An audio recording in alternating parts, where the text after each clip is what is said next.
Hello friends. आज मैं आपके सामने दो टाइप की सप्लाई डिस्कस करूंगा। एक वो सप्लाई जिसका मैथमेटिक्स रेट जीरो होता है, एक वो सप्लाई जो इंग्लिश में जेडीआरओ जीरो है। देखने में दोनों ही जीरो लग रहे हैं, मैथमेटिकल जीरो और इंग्लिश जेडीआरओ, और जीएसटी में दोनों सप्लाई में डिफरेंस है।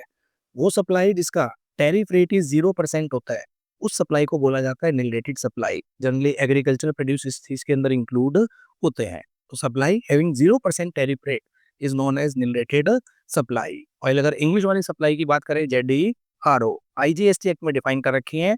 Two type of supply is known as zero rated supply. Number one, export outside India. Number two, supply to SEZ unit और एससीजेड डेवलपर। तो फ्रेंड्स, कंफ्यूज मत होना, मैथमेटिकल जीरो और इंग्लिश जीरो डिफरेंस है। Mathematical zero GST में बोला जाता है आपका nil rated supply, example agriculture produce. while zero rated supply ZDRO IGST act में डिफाइन है actual export outside India and supply to SEZ unit और डेवलपर। अगर आउटपुट नील रेटेड है, इनपुट के आईटीसी नहीं मिलेंगे। वाइल आउटपुट अगर zero rated है, वीआईपी ट्रीटमेंट, इनपुट के आईटीसी क्लेम करो। और अगर आईटीसी क्लेम नहीं कर पा रहे, रिफंड के लिए भी आप एलिजिबल होंगे। तो ये बेसिक डिफरेंस लाइफ टाइम याद रखना, रिटर्न फाइल करते वक्त याद रखना।